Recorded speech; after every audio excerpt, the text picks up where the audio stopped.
Magandang gabi po sa ating lahat. Ang aking i-share ngayon ay makikita sa mga awit. Kabanata 83, talata 1 hanggang 5. Ito po ang nakasulat. Panalangin upang matalo ang mga kalaban. Huwag kang manahimik, O Diyos, huwag kang magpabaya, ikaw ay kumilos. Hayun ang kaaway nagsipag-alsa at ang namumuhi, kinakalaban ka. Sila ay nagbabalak laban sa hinirang, laban sa lahat ng mga iningatan. Ganito ang sabi, ating papawiin ang kanilang bansa, ating lilipulin upang ang Israel malimutan na rin.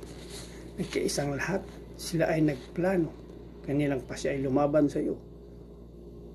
Ayun lang po, maraming salamat. Purihin ang Panginoon sa kanyang banal mga salita. God bless. Isang mapayapang gabi po sa ating lahat, sa aking pong pagpapatuloy ng aking paglalahad ngayong gabi. Ngayong gabi po, ang aking babahagi ay mula po sa Aklat ng Mga Awit, sa Kabanata 83, sa talata 6 hanggang 8. Ito po ang nakasaad. Ang lahi ni Edom at ang Ismaelita, Moab at Agarenos, lahat nagkaisa. Ang Gebal at ang Amon, gayon din ang Pasya, Amalek at Tiro at ang Filistia. Pating Assyria nakipagsabuatan sa lahi ni Lot, nakipagtulungan. Ito po ang nakasaad sa banal na kasulatan. Lagi po natin ibigay ang pinakamataas na papuri at pasalamat sa Amang Lumikha. Amen. Magandang gabi po sa ating lahat. Ang babasahin ko po ay mula po sa Salmo, chapter 83, verse 9 to 12. Talunin niyo sila, Panginoon, katulad ng ginawa niyo sa aming mga Midianita at kina Sisera at Gabin. Doon sa lambak ng Kison, namatay sila sa Endor, at ang mga bangkay nila'y nabulok at naging pataba sa lupa.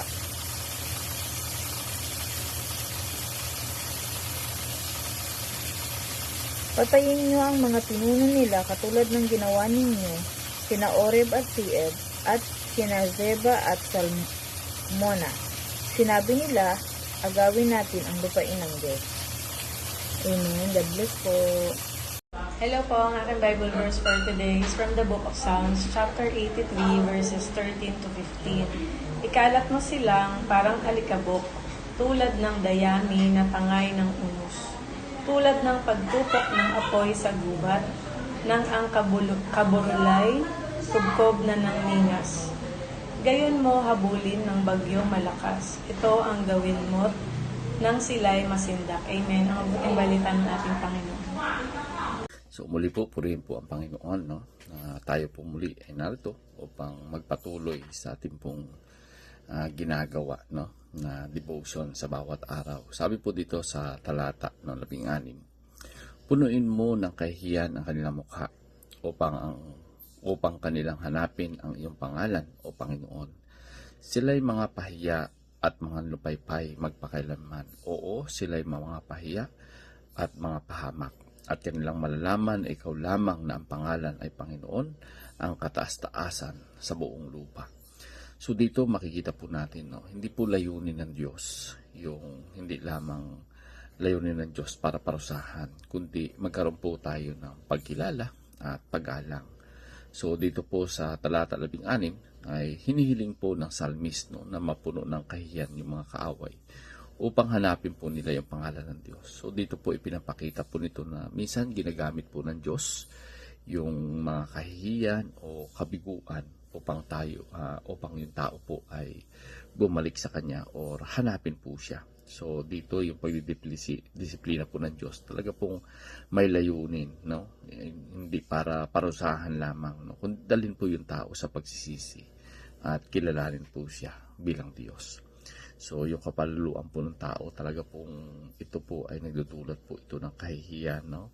Hindi porke doon sa una, pwedeng doon yung kanyang sigla, yung saya, pero darating po talaga na sa huli, no, ng kanilang buhay, ang kapalaluan po ay talaga pong mauuwi po ito sa kahihiyan. So, dito makikita po natin dito sa talata 17 na talagang makikita po natin na ang Diyos po ay talagang may mensahe na malinaw, no? Na yung mga lumalaban sa Diyos talaga pong hindi ito magtatagumpay. Yung kapalaluan, no, laban sa Diyos, ay talaga po magdadala ito ng pagbagsak ng kanilang buhay. So dito yung sukdulang layunin po ng ating binasa para sa araw na ito, no, makikilala po ng buong mundo na yung kataas-taasang Diyos ay isang Diyos na makapangyarihan, no? Natagan siya lamang yung kataas-taasang Panginoon, siya lamang yung Diyos, no, sa buong lupa, na kahit saan, kahit kumbaga po kahit sa kalangitan, talaga po may nag-iisang Diyos. Nag-iisang Diyos na walang kapantay, nag-iisang Diyos na pinakamataas, na may kapangyarihan sa buong mundo. So, ibig sabihin po, ang lahat ng bansa ay kailangang kumilala sa Kanya, no, bilang Diyos, no. Dito po talagang mahirap man, no, yung kahiyan, minsan po ay ginagamit ng Diyos ito upang ibalik po tayo sa Kanya. So, purihin po ang Panginoon, ang kataas-taasan Diyos, ang nag-iisang Diyos, ang makapangyarihang Diyos, at higit sa lahat, ang mapagmahal ng Diyos. So, purihin po muli ang Panginoon. God bless everyone.